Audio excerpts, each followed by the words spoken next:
I was 9 years old, I came home from school one day to find my mom and my grandpa Walter sitting at the kitchen table. They'd been waiting to give me some bad news. And that bad news was that my dad was missing. He and my Uncle Raymond had gone off on a weekend hunting trip and were about half a mile into the woods east of Ridgefall when Dad realized that he'd left his grunter in his truck.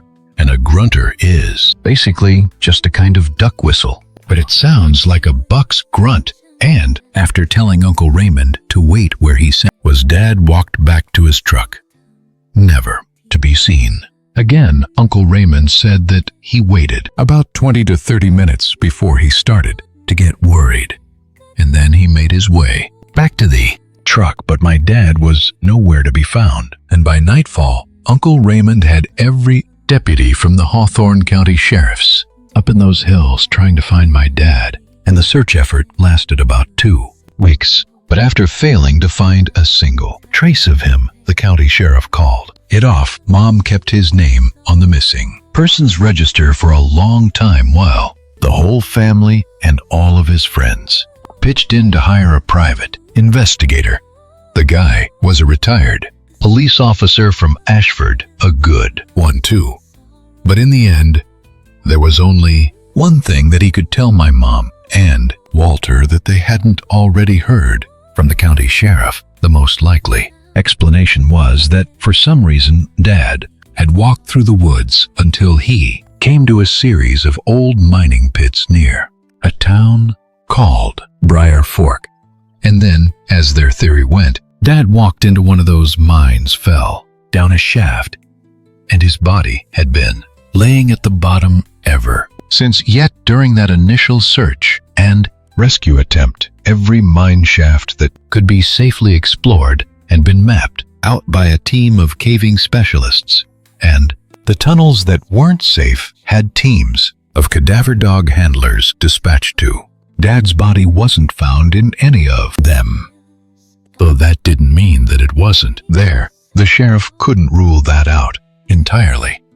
But there was something that he neglected to mention that Mom later found out from the PI that she hired. There was graffiti in one of the mine's shafts. The private investigator said he didn't recognize any of the symbols or words, but they've been crudely daubed in a kind of spray paint about midway through one of the tunnels, so he could only assume that the place was a hangout for local teens. And that's what led him to believe that the kids who tagged those tunnels might also know what happened to my dad. And despite his best efforts, he couldn't locate any of them. Uncle Raymond tried to help as best he could and kept in close contact with the private investigator. But he took Dad's disappearance harder than anyone. Everyone kept telling him that it wasn't his fault. There was no way that he could have known, and that he did all the right things. But he was never quite the same after Dad disappeared, and no one could blame him. Didn't get the full story of what had happened until I was much older, but between the day he went missing and the day Mom had him declared legally deceased, there was a lot of hope and a lot of the heartbreak of having my sister and me asking when Daddy was coming home almost drove Mom crazy with grief. But as we got older and accepted that he was never coming back, it became easier and easier to deal with, until it just kind of faded into the background. Dad's disappearance was behind us, but it was still there. It was always there, really. By the time I was 22, my sister had moved over to Morgantown for college, and I was working full-time at a fixing shop in Welsh. And I hadn't seen Uncle Raymond in maybe 4 or 5 years by that point. He sent us birthday and holiday messages and would occasionally call Mom around the anniversary of Dad's disappearance. But other than that, he kept himself very distant, at least until the day when Mom said that he'd called and had asked to talk to me. I was more than happy to see him for the first time in years, and I understood why Uncle Raymond had kept his distance. He once told my mom that I reminded him of a younger version of my dad, and while some of those memories brought him a lot of joy, They brought him a lot of pain, too. Because of that, I thought I wouldn't see much of Uncle Raymond anymore, and that brought me quite a bit of pain as well. So you can imagine how happy I was when I heard that he wanted to meet up. I drove over to his place out near Cold Pine one Saturday around midday, and what followed was what I can only describe as a two-person family reunion. We were both happy to see each other, and after spending all morning worrying that he'd be some depressive alcoholic, it was a huge relief to see him clear-eyed and on his feet. As we caught up, we shared some cold cuts and chow along with a cold beer, and the conversation sort of meandered around the subject of my dad until there was no avoiding him anymore. We talked about this and that, things he used to do, and how much we missed him. Then, out of nowhere, Uncle Raymond had a proposal for me. He asked if I wanted to visit the site of my dad's disappearance, suggesting that it might provide a degree of closure. He said that he'd been up in those hills east of Ridgefall about half a dozen times, and even though he'd never found so much as a trace of my dad, it helped alleviate the feeling of uselessness that had plagued him ever since. At first, it didn't sound like such a hot idea. I could appreciate why walking those hills helped Uncle Raymond deal with the pain and loss. But to me, meandering around the area my dad vanished from sounded like slow torture. I was just happy to be in touch with my uncle again, someone I could actually build a relationship with. Because after my Walter died, he was the only paternal figure I had left. Focusing on my dad like that in a negative way, I couldn't see the benefit yet. Slowly but surely, over the course of about a year or so, I came around to the idea that this might provide some much-needed closure. I'd been visiting Uncle Raymond every couple of weeks between the time I first got back in touch and the day I suggested that we drive up into the hills east of Ridgefall and then hike out to the place where he last saw my dad. He was happy to hear that I'd changed my mind, but it was very muted, for lack of a better word. Kind of like he didn't want to show the emotion of how much it meant to him because he was worried it might scare me off. He didn't ask what had changed my mind, but if he had, I would have told him that it came down to something as simple as this. If I started feeling too emotional, negatively emotional, we could always just turn around, walk back to my truck, and drive home. Nothing was keeping me there, and if walking those woods didn't provide any good feeling, at least I'd be able to say that I tried. Uncle Raymond and I arranged to drive down to Ridgefall together on a Saturday morning in early May. To my relief, we somewhat shifted the focus away from my dad's disappearance and began treating it like a regular old hike through the woods.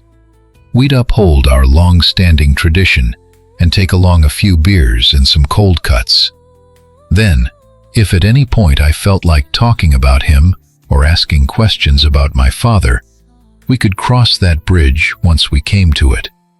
I'll admit to feeling a little anxious as we drove alongside the creek and got closer to the back road where we planned to park my truck. But by the time we got to walking and talking, I realized that patch of woods was no different than any other in West Wise County. I'd always considered that area around Ridgefall to be haunted. Not literally, of course, but it might as well have been.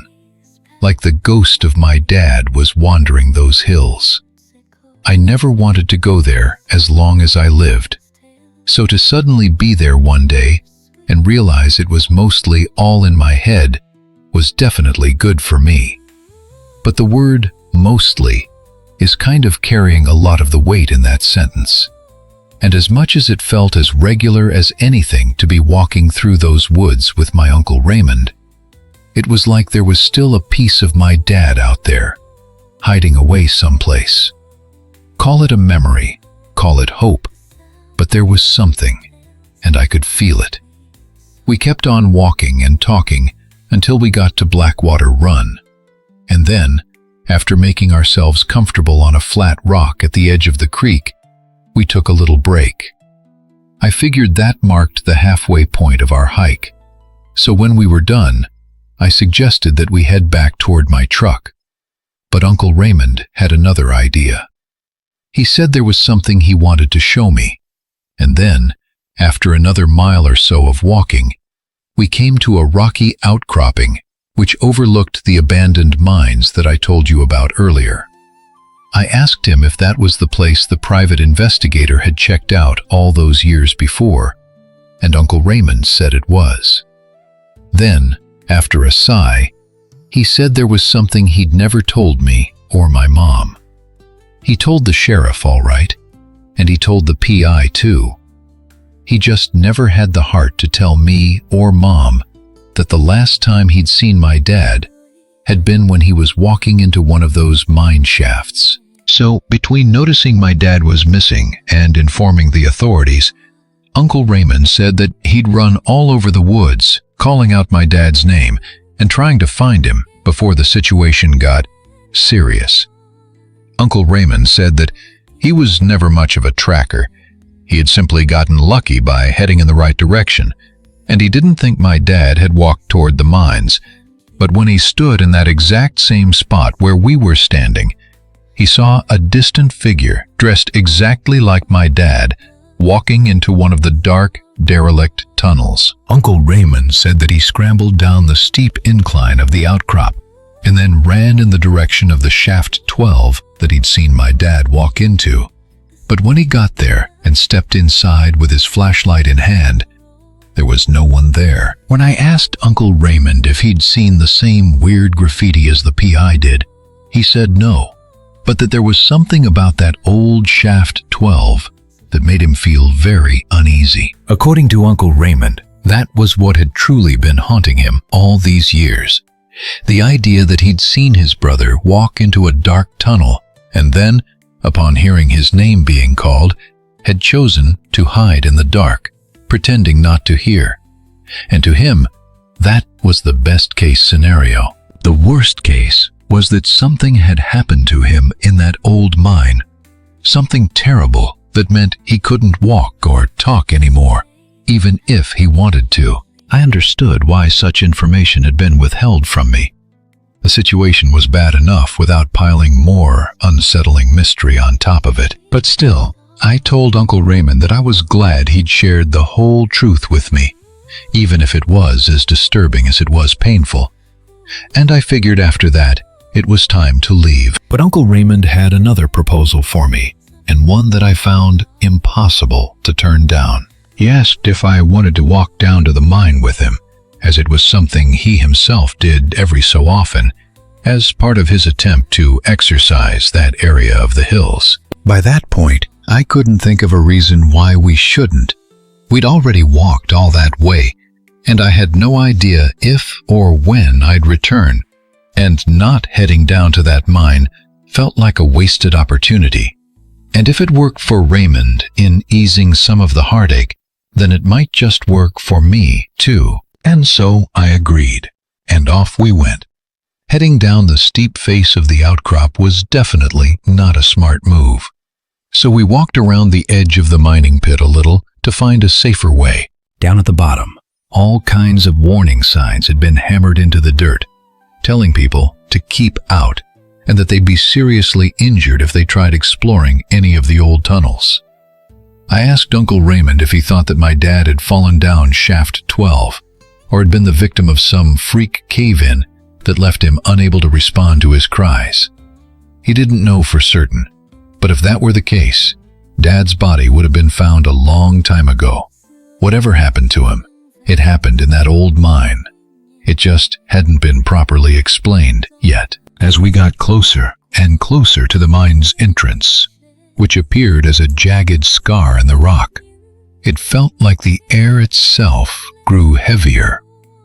Very little light was making its way down the tunnel, but I remember seeing splintered wooden beams jutting out at odd angles, like broken teeth in the mouth of some great serpent.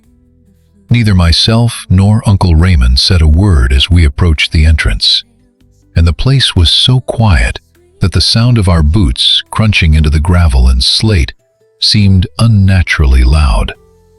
I started to notice things like discarded tools, a cracked lantern, a coil of frayed rope half buried in the dirt. Things that suggested the mine had been abandoned in a hurry, rather than in any organized or phased fashion. I asked Uncle Raymond if he knew why the place had been abandoned in the first place, and he said that he'd heard rumors of flooding, but didn't know for certain if they were true or not. The official explanation was that the company had simply gone out of business. But if that was true, why did the place look like it had been left so hastily?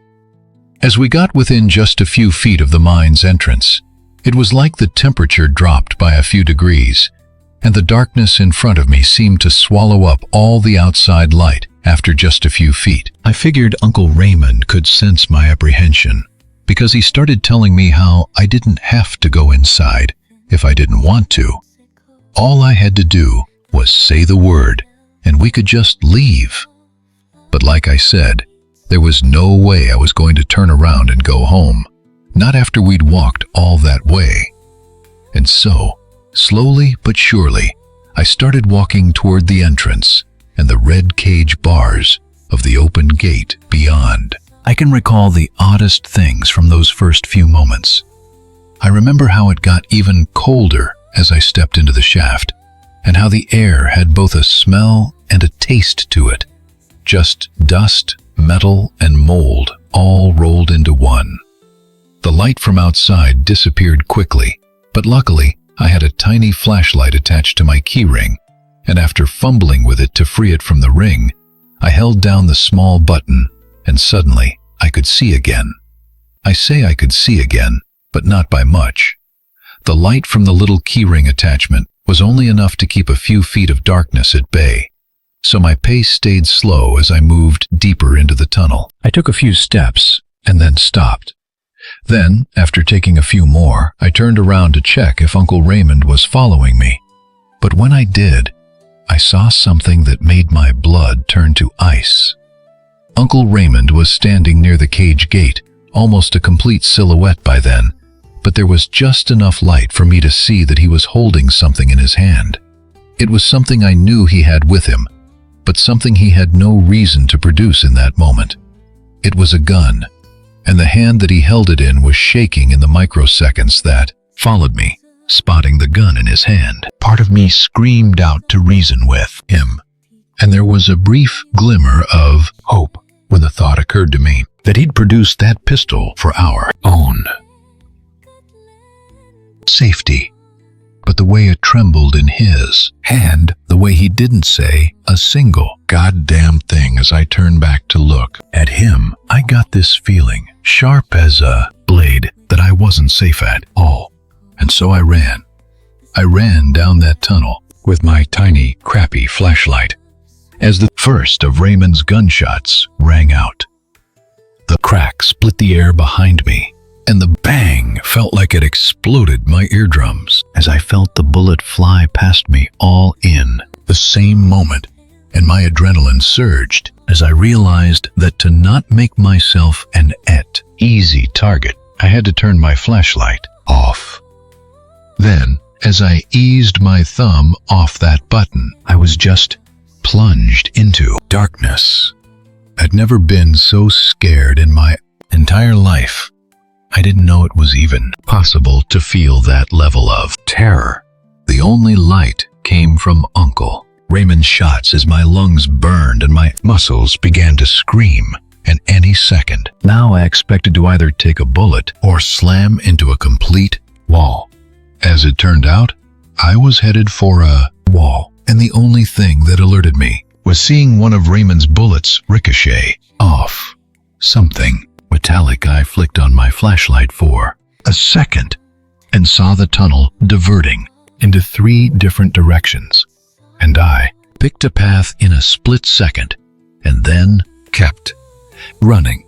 And only when I was out of Raymond's sight could I switch that little flashlight back on and start looking for a place to hide. As I ran into the diverting tunnel, weak glow of the flashlight in my hand started to bounce off the much narrower walls, and I suddenly realized something had been written on them. At first, I thought it was the graffiti the private investigator had mentioned, but even while running at full speed, I saw it was unlike any variety I'd ever seen before. It looked like writing of some kind, smeared in black paint, and an entire section of the tunnel appeared covered in what had to be more than 100 lines of it. I didn't even recognize that language, but for reasons you're already aware of, I also didn't have time to stop and study it. What I was really looking for was a place to hide,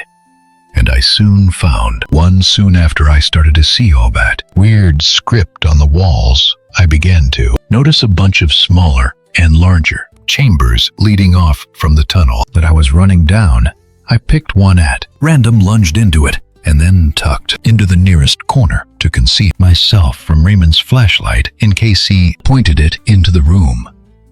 In the chamber, I kept my breathing shallow, but my heart was hammering against my rib cage, and I quickly realized my hiding place did nothing to dampen my terror. Sure, I was out of Raymond's sight, at least temporarily, but more than anything, I realized I was trapped.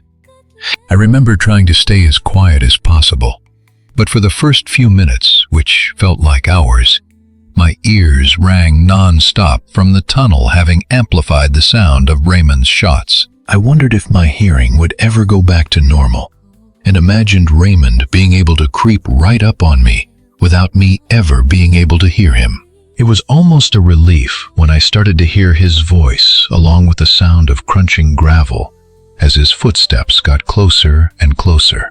I wasn't deaf, but I was still trapped, so whatever small relief I felt was quickly drowned out by the raw terror of knowing that I was being hunted. Raymond started calling out my name, telling me to come out, not trying to reason with me or make excuses for shooting at me, just telling me that I needed to come out because sooner or later he was going to find me. I couldn't move because the sound of my footsteps would have almost certainly alerted him to my location.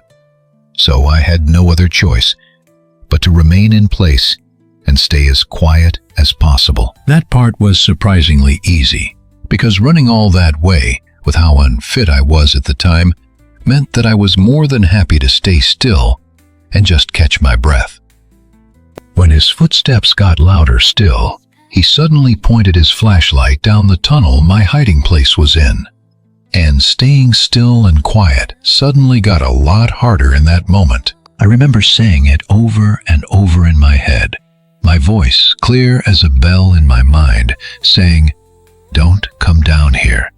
Don't come down here. Please, God, don't let him find me." I guess God listened, because instead of heading down the tunnel I was in, he just kept on walking. I thought that might be my chance to make a run for it. If Raymond was heading deeper into the mine, then maybe I could slip out behind him. But that glimmer of hope was quickly snuffed out when I remembered how loud my own footsteps would be, and how he might not miss all of his shots that time. And he technically had not missed all of his shots, because I later found a bullet hole running through one of the flap pockets of my jacket. But like I was saying, I stayed dead still in that dark chamber, keeping my ears tuned for Raymond's voice and footsteps. They were still ringing from the shots, and I could hear my heart pulsating in my ears. But it wasn't as bad as it had been before. I could hear almost every word Raymond was saying as he continued to hunt me down. His footsteps were slow and steady, and occasionally he mumbled something I couldn't quite make out. Then suddenly, his footsteps went from slow and rhythmic to sharp, and quick, with a scrape of gravel, and then there was silence. It sounded like he suddenly turned around, like he'd heard something that startled him, and he figured it was me trying to make a break for it. He stayed still for a few moments, a horrible silence hanging in the air, and then he said he knew I was here, Harold. Hearing those words terrified me in ways I never thought possible, because Harold isn't my name, it was my dad's name. It felt like my mind was on the verge of fracturing from the combination of terror, confusion, and painful memory. Uncle Raymond must have lost his goddamn mind. There was no other explanation, and the reality of what that meant for me was almost too much to handle. I wanted more than anything to try and reason with him, to appeal to some sense of kinship. We'd already lost one man in the family, and there was no reason to lose another, especially not by his own hand. But I also knew there was a chance that gamble would be the last one I'd ever take. He'd already tried to kill me, and there was nothing to say he wouldn't try again. In the end, I resigned myself to staying put and simply waiting. Until he came around the corner of my hiding place, I'd rush him and try to get control of that gun, and whatever happened next, I could only hope for the best. As I listened to his footsteps become slow and steady again, waiting for them to get louder and louder before I saw his flashlight, we both heard the sound of something else moving in those tunnels. I couldn't tell you who it was. They didn't say a word, and I didn't hear any additional footsteps.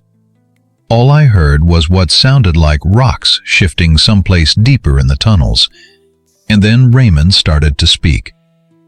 I couldn't make out what he was saying at first. He just stopped dead still and then started to mutter something under his breath. I had absolutely zero clue what was going on. I was scared out of my mind, but all I could do was stand there like a goddamn statue and keep my ears tuned like my life depended on it, because it did. Raymond just carried on muttering to himself, or at least it sounded like he was muttering to himself. And then, out of nowhere, I felt this rush of warm air blow through the tunnels, like it was coming from deep down someplace, and it smelled like evil. When I say it smelled like evil, I only use that word in place of death. I was about to say it smelled like death, but as someone unfortunate enough to have come across a rotting deer carcass in high summer, that's not the same scent as what I smelled in that mine shaft that day. It wasn't that sick smell of rotten decay that makes you want to puke or run, or both.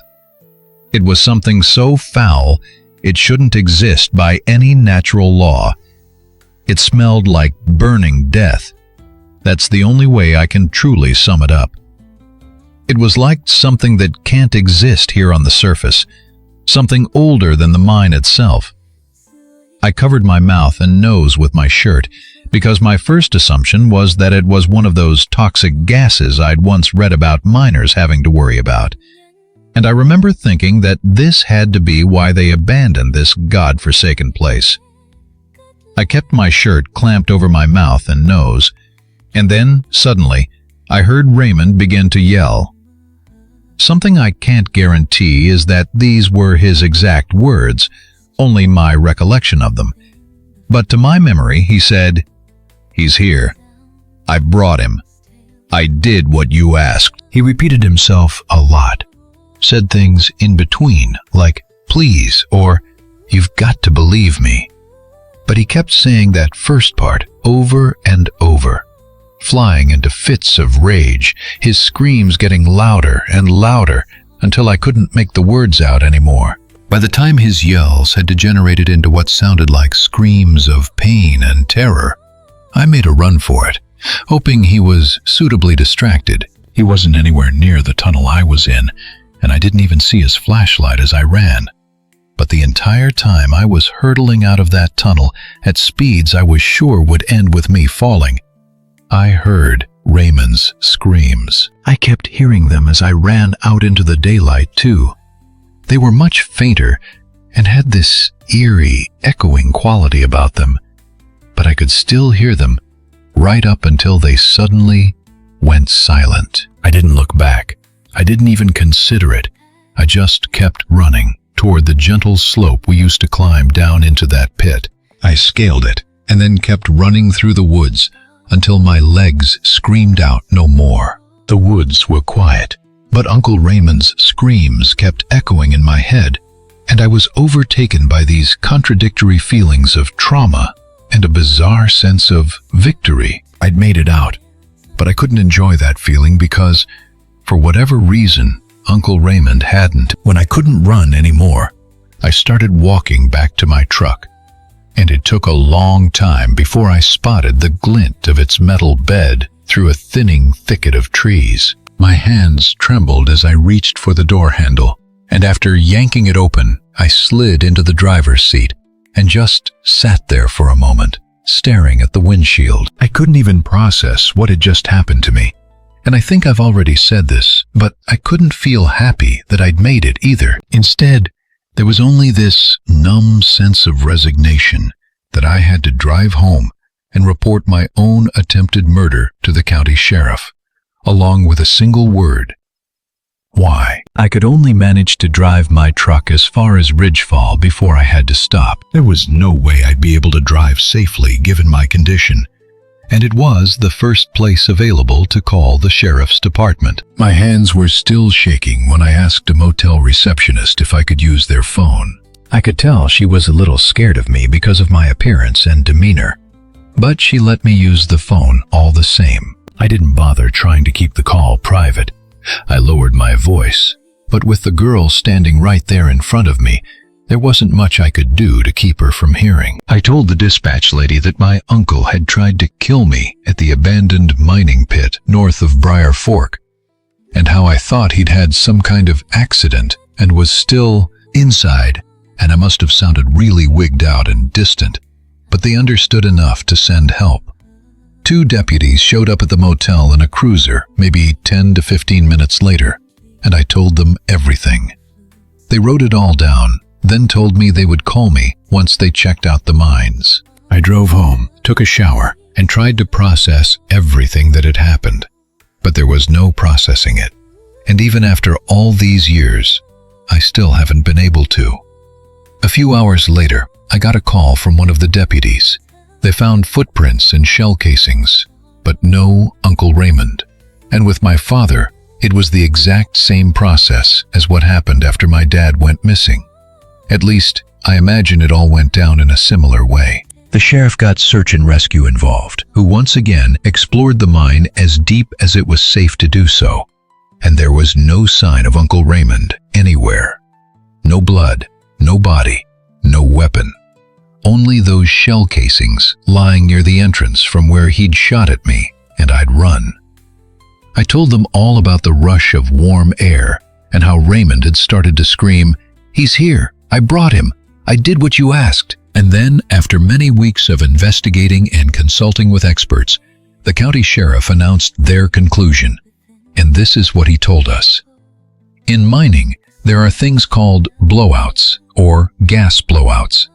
These events involve accidental releases of gases like methane, carbon monoxide, hydrogen sulfide, or carbon dioxide, all of which can build up in the mines and prove toxic at certain concentrations. They're caused by things like drilling, blasting, and sudden changes in pressure, and cause poison gases to rush out like tsunamis of toxic vapor. And it's one of those blowouts that the sheriff believed me and my uncle had been caught up in.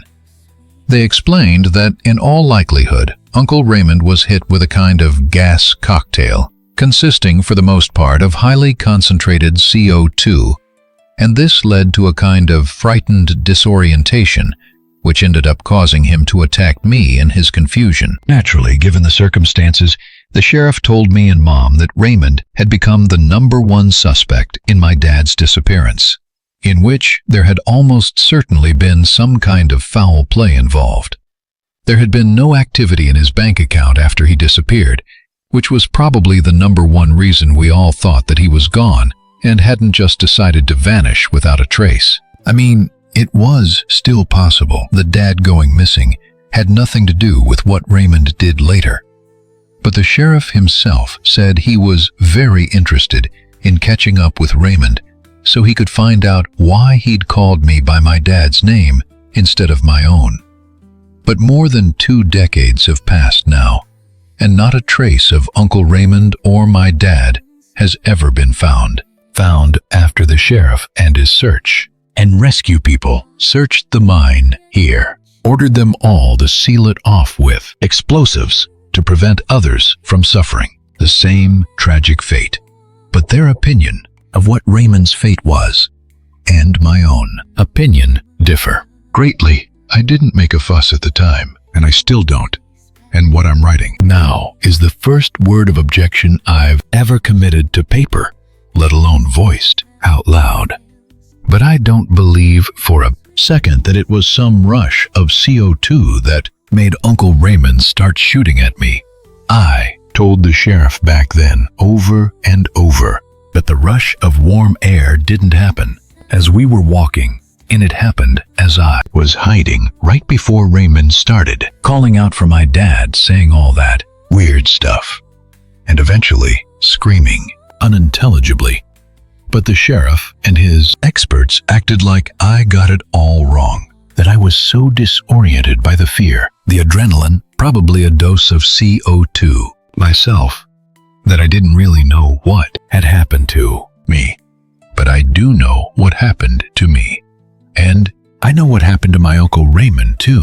I just don't think I'm ready to actually say it. I also don't think that I'll ever be ready to really say it, because doing so feels like opening the door to some great and terrible darkness. I just know that there's something out there deep in those mine shafts just north of Briar Fork that's better off left alone. My name is Dr. Lillian Cross, and I'm a postdoctoral researcher at East Carolina University, Department of Anthropology. My research focuses on the intersection of cultural practices and social identity, with an emphasis on ethnographic methodologies and historical contextualization, or in plain English, I study how people's traditions and sense of belonging connect by watching them closely and looking at their past.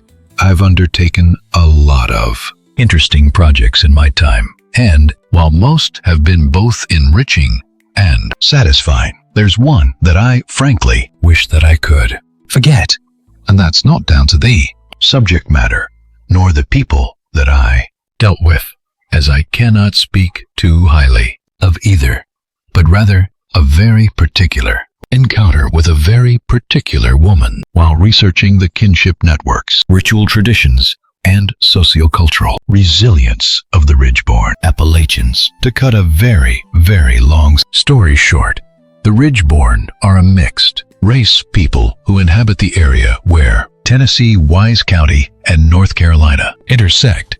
They're believed to have a blend of European, African, and Native American ancestries, with origins tracing back to the late 18th century or earlier. The term Melungeon comes from the French word mélange, meaning mixture, and was applied to those who lived in relative isolation in areas like Hawkins and Hancock counties in Tennessee, Raymond County in Wise County, and parts of western North Carolina. The exact origins of the Ridgeborn remain hotly debated, with theories ranging from shipwrecked Portuguese sailors or lost colony survivors to unions between free peoples of color, European settlers, and indigenous groups like the Cherokee, Saponi Native Americans. Genetic studies such as those from the Journal of Genetic Genealogy suggest many Ridgeborn have roots in sub-Saharan Africa and Northern Europe, possibly from early colonial interactions before strict racial laws had been established. Established physical traits like dark hair, light eyes, and the so-called Ridgeborn bump on the head have been observed by researchers, though appearances are known to vary widely over time. Many Ridgeborn have assimilated into broader populations, but these days it is common for their descendants to embrace their ancestry through groups like the Ridgeborn Heritage Association, who celebrate a complex identity that challenges what have traditionally been rigid racial categories. Undertaking research into the Ridgeborn seemed like an incredible opportunity, and in anthropology, it is rare to get one like that does not come with a 14-hour flight and a phrase book. And I was overjoyed to receive the news my proposal had been accepted. But if I had known what I was going to encounter, there is no way in hell I would ever have honored it. and this is why. I remember driving along this winding Appalachian road, my old sedan rattling over the gravel, as I wondered if the old girl was finally going to give up before I made it to my destination. The latest thread that I had pulled led me to a village called Ash Hollow, a place that, depending on which account you studied, was not even on the map. Some accounts made the rather incredible claim that the town's population manifested an atypical aging process, one that bent notions of physiological expectations. Or, to phrase it like the nice lady at the diner I stopped at said, all that good mountain air means folks out there live a heck of a long time. My notebooks were full of dead ends, so I figured there was no harm in chasing that one too. After hours of driving, Ash Hollow finally came into view. Clapboard houses sagged against the hillside, smoke curled from chimneys, while a few folks lingered on porches watching me roll in.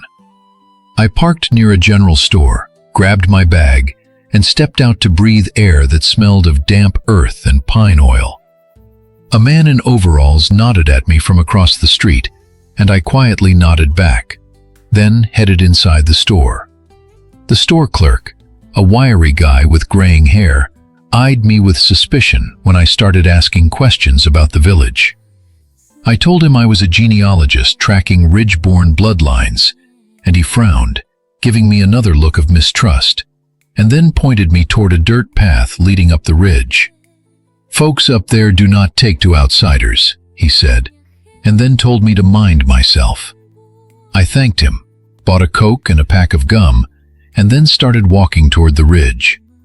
The path climbed up steep and cut through thick woods as my boots crunched on leaves and twigs, and it was tough going, but after maybe a mile or so, I came to a cluster of houses, smaller and older than the ones below. A woman sat on a porch shelling peas. She looked up, and her eyes were dark and steady as I introduced myself and said that I was researching family histories. She did not smile. She just jerked her head toward the house behind her. Mother Elowen inside, she told me. She the one you want to talk to. I stepped up under the porch, and the door creaked open before I could knock. Two men stood there, both tall, with weathered skin and white hair, looking as though they might be brothers. They didn't invite me in, and they didn't ask what I wanted either. They just stared until I took the initiative and explained why I was there. I kept it simple, and then the slightly shorter man, the one with a scar across his cheek, told me Mother Elowen was 112. She didn't talk much, and not to tire her out. The other one nodded, and then they stepped out of the doorway and beckoned me inside. Inside, the house smelled of mildew and wood smoke, with a dim living room lit by a single electric lamp in the corner. Lying in a single bed was a woman, or at least what was left of one.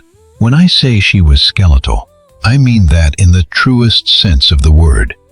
Her skin was stretched so tight over her bones that it looked like the slightest touch would draw blood, and her eyes were sunk so deep into their sockets that she looked nothing short of ghostly. Her hair hung in thin white strands, her hands rested like claws at her sides, and her breathing sounded like her windpipe was lined with sandpaper. I'd seen elderly folks before, but she was something else. And as I sat down on the stool one of her sons dragged over for me, she showed no reaction to me at all. Not a look, not a word, nothing. I started easy by asking her name. When she didn't respond, one of her sons whispered, "Elowen," from behind me. I then asked where her people came from, and she gave no answer, her gaze staying locked on the near distance, unblinking.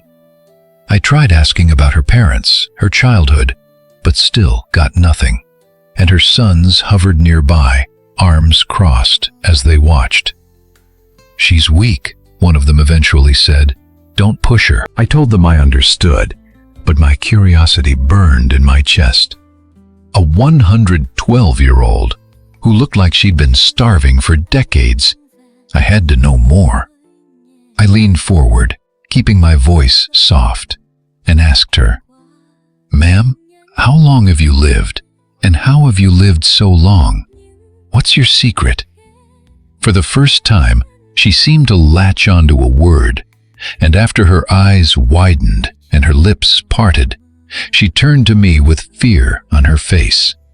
Then, in a faint, raspy voice that barely rose above a whisper, she said, "It eats the years." The strain of forcing out the words looked like it was killing her, and when she was done, her eyes rolled back and her body jerked weakly as she began to gasp for air.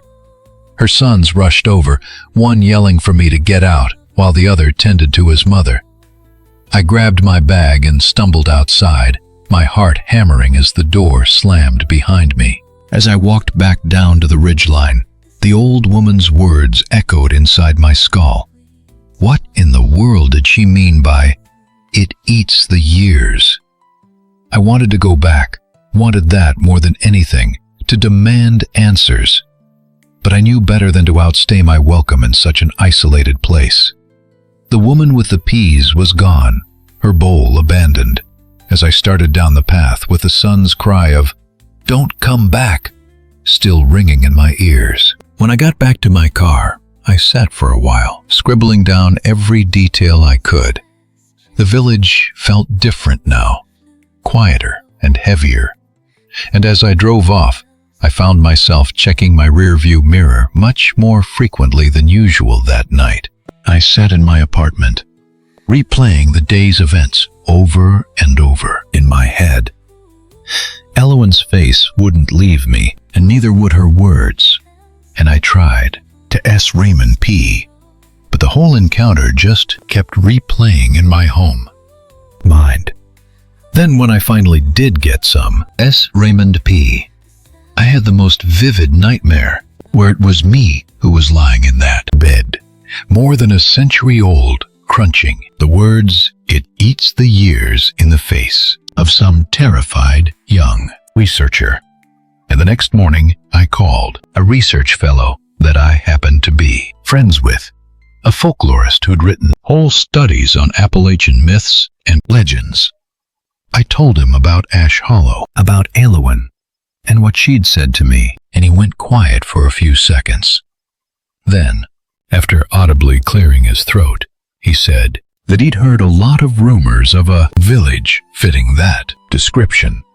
He'd never been able to confirm them because they never came with many details, just old folk tales about pacts with the land. He told me such a find might end up being a great source of pride for me, and that he was excited to read my paper when it was finished. I thanked him, but after I hung up, I found myself even more unsettled than before.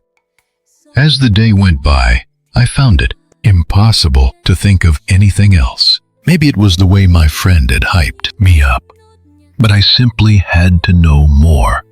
And so about a week later, I drove back to Minot, that village, parked my car, and then walked down that path again. But when I arrived at the village and walked up the ridgeline to where Elowen's home had been, no one was on the porches, and the houses seemed empty. I reached Elowen's family home and knocked on the door, but there was number answer. However, upon finding that the door was unlocked, my curiosity got the better of me, and I pushed it open. The living room was empty. No lamp, no bed, number Elowen. I checked the other rooms. Nothing, no furniture or signs of life. I walked back outside and called out, but I got nothing but silence, and it was like everyone vanished. And weeks went by. I found myself avoiding my research, but the question still gnawed at me. What did Elowen mean by "it eats the years"? It obviously couldn't be literal, right? It had to be a metaphor, but for what? And why did it look like it scared her so badly?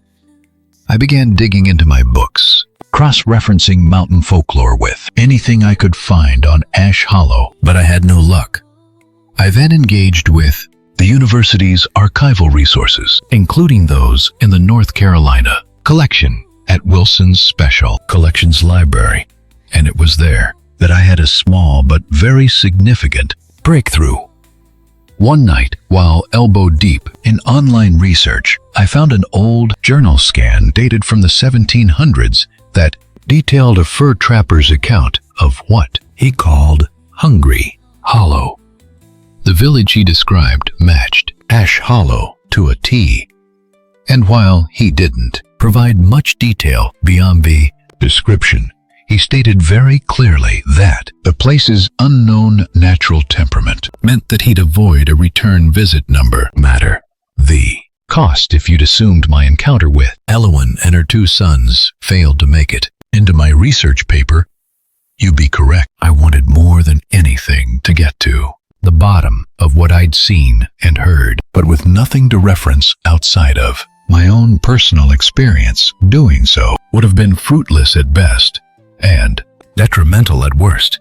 So instead of falling down a rabbit hole of a rather spurious nature, I decided that the best course of action was to simply try and forget about it. But I can't forget, and no matter how hard I try to rationalize what Elowen said to me, there's still something deeply unsettling about the way she acted while saying it. I wouldn't say that I've spent a lot of time around the elderly or the senile, not as much as other researchers, but I feel capable of distinguishing the confusion and fright of slowly losing one's mind from the very tangible terror associated with things people believe are real. But on that day, and in Elowen's eyes, I saw real emotion and real fear, and I'm in no hurry whatsoever to encounter it again in the near or distant future. Among the shadowy hollers of 19th century rural Tennessee, a series of terrifying occurrences would come to etch themselves into American folklore as some of the most sinister ever recorded. It was a force of malevolence so palpable, so relentless, that it claimed a life, drove a family to the brink of madness, and left a legacy of fear that lingers in the air of Ashland County to this day. But the force in question was no mere ghost story whispered around campfires. She was a woman who actually existed, and over time her deeds and devilry would earn her the nickname the Bell. Which this is not a tale of vague apparitions or spurious sightings. This is the true account of a presence so vile it defied explanation, and a nightmare that clawed its way into reality and refused to let go. The Carter family, consisting of John Sr., his wife Lucy, and their 9 children, had settled into their sprawling farmstead in 1804 and had since carved out a life of relative comfort amid the tamed beauty of the Tennessee frontier. For more than a decade their days were marked by the rhythm of toil and harvest, the creak of wagon wheels, and the laughter of their many children. But in the summer of 1817, everything changed. I began with a knock on the day, cabin walls sharp and insistent like knuckles rapping on the other side of the grave. The family dismissed it, claiming the sound was the result of wind on a loose branch, or perhaps a wrestling animal. But then came the scratches, clawing at the windows, as if something begged to be allowed. Inside, night after night, the sounds grew louder, more deliberate, until the Bells could no longer deny them. John Bell Sr., a hearty, no-nonsense farmer with a stern demeanor, was the first to glimpse their vile visitor in the flesh while walking through his cornfield one sweltering afternoon. He suddenly froze as a grotesque creature seemingly materialized before his eyes. He saw a dog-like beast with the head of a rabbit, its eyes glinting with a fierce and unnatural hunger. In an instant, he shouldered and fired his musket, but as the shot echoed across the field, the canine creature vanished into thin air, leaving only the stench of sulfur and a creeping dread in its wake. That night, the knocking returned, fiercer and angrier than before, as if the beast had followed John Sr. home. The children began to see things too. Betsy, John's youngest daughter, wept as she described a girl in a green dress swinging from an oak tree, her neck twisted at an impossible angle, while Drury, one of his sons, swore a bird of monstrous size had flown down and perched itself atop the family barn, before staring at him with eyes that burned like fire and brimstone. Over time, the disturbances escalated with a ferocity that turned the Carter family's cabin into a crucible of terror. Furniture shook violently while bed covers were ripped from Sraman Ping bodies by invisible hands. Chains rattled across the floorboards, dragged by no discernible force, and the sightings of strange animals continued unabated. Then came the voices. They were mere whispers at first, hissing through the walls, followed by a raspy, guttural tone that seemed to claw its way up from the deepest circles of hell. "I am Kate," they declared. Suddenly, things started to make sense to old John Bell. Agatha Rowe had been the name of a deceased local woman, rumored to have once cursed him over a land dispute. Yet whether it truly was her spirit, or something far older masquerading in her name, no one could say. However, what was clear was that the spirit spoke with a clarity that chilled the Carter family's blood, mocking them, revealing their deepest secrets, and taunting them with hints of horror yet to come. Little Clara Carter, who was just 12 years old at the time, became Kate's favored target as the witch poured her wrath upon her with a cruelty that defies comprehension. Invisible fists pummeled her fragile frame, leaving bruises and welts that bloomed like dark flowers across her skin. Her hair was yanked into knots so tight that it drew blood. Her screams swallowed by the night as the witch's ethereal voice cackled in delight. "You'll never know peace," it snarled, pinning her to the bed with a weight no human could lift. The family watched helplessly as Betsy's bright spirit withered under the relentless assault. Her eyes grew hollow, and her voice was reduced to a mere whimper as the witch continued to deny her any rest. Neighbors flocked to the farm, drawn by tales of the disturbances, only to Freeman in terror as the witch turned its malice on them. It twisted up their insides, causing unimaginable pain, while hurling objects and shrieking curses that echoed through the trees. The witch might have targeted his children for particularly cruel torment, but it was the family's patriarch, John Sr., who bore the brunt of the witch's ultimate vendetta. She vowed to destroy him, and she pursued her goal with a sadistic and satanic zeal. His health unraveled as the haunting intensified. His tongue was swollen, inexplicably choking off his words. His face twitched with spasms that contorted into a mask of agony, while his limbs seized as if controlled by some cruel and malevolent mistress. The witch taunted him endlessly, her venomous hiss filling his ears. "I'll take your life, John Bell, and I'll dance on your grave." Eventually, on December 20th of 1820, after 3 years of relentless torment, John Sr.'s body finally failed him. He was found lifeless in his bed, having passed in his srament, with a vial of strange, foul-smelling liquid beside him. The family later confirmed it was poison, supposedly fed to him by the witch. The state of Tennessee recorded John's death as the only one officially attributed to a supernatural entity, a grim testament to the power of old Agatha Rowe, as well as the entity with which she had compacted. Even General Andrew Jackson, the fearless general and future president, proved unable to withstand the Roe apparition's fury. In 1819, he and his men camped on the Carter family's farm, eager to confront whatever entity inhabited the place.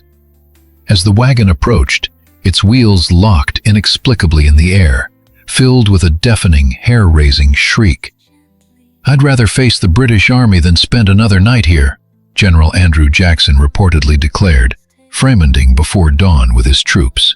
If a man of his conviction was left quaking before the witch, what hope did a family of simple farmers have against it? The witch's reign of terror did not end with John's death. It lingered, tormenting Betsy and the surviving Bells until 1821, when it abruptly announced its departure, but not without promising to return.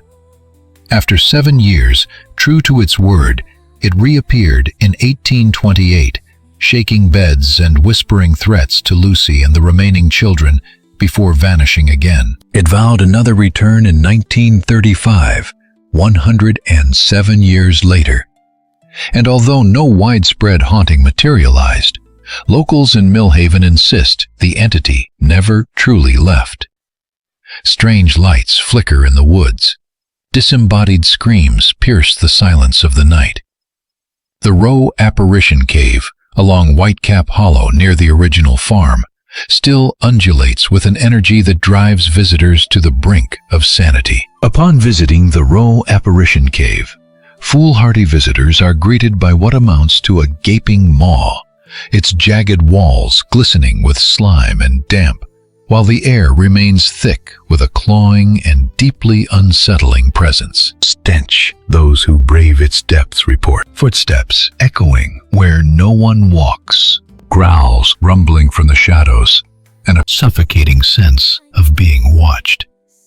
In 1986, 2 reporters from the Southern Ledger planned to spend a night inside, armed with skepticism and flashlights. Yet staff writer David Gerard and staff photographer Bill Wilson lasted mere hours before bolting, driven out by guttural noises that swelled into a roar, a sound no cave should make. It was a short, powerful burst of sound that reverberated from the back of the cave and hit us like a slap, Gerard later wrote. It was not a metallic screech or the howl of wind. It was a vocal, loud, high-pitched scream. And we looked at each other, got through that gate, and quickly left the cave behind. Us, of course, logically speaking, we frightened ourselves with our imaginations, Gerard continued, or somebody, someone very much alive and human, frightened us for fun and profit. Those are the reasonable explanations. But on the night in question, with my scalp tingling and my hair rising, our fears seemed reasonable, common sense. Gerard and Wilson seemed convinced that what they'd encountered was real, but was it actually the Roe apparition? And, if so, what exactly is she? Many theories abound. Some call it Kate Bat's vengeful spirit, others a poltergeist, fueled by Clara Carter's adolescent turmoil. Yet some believe a demon masquerading as some kind of spirit is to blame. Science offers tepid explanations. Heavy metal poisoning might well account for John's symptoms, while mass hysteria seems to amplify and explain the rest. Yet such scientific theories fall flat against the hundreds of witnesses, from neighbors to clergy to President General Andrew Jackson himself, who saw, heard, and felt the Roe apparition's wrathful presence. And surely no such hoax could sustain such terror for decades, nor would one be capable of leaving such a lasting scar on such a close-knit community. Today, the Carter family farm is long gone, but the Witch's Cave remains a mad pilgrimage site for thrill seekers and paranormal investigators alike. Every creak of the trees, every unexplained shadow carries the echo of old Kate, Bat's mysterious presence. Malice locals speak of her in hushed tones, wary of invoking her name, lest she turn her gaze their way. The Thoreau apparition is no campfire tale to be shrugged off at dawn. It is a wound in the fabric of reality, a reminder that some evils do not fade. They simply wait for their next victim.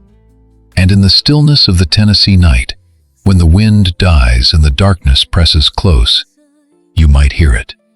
A faint knock, a scratch, or a whisper, promising that the tale of the Thoreau apparition is far, far from over.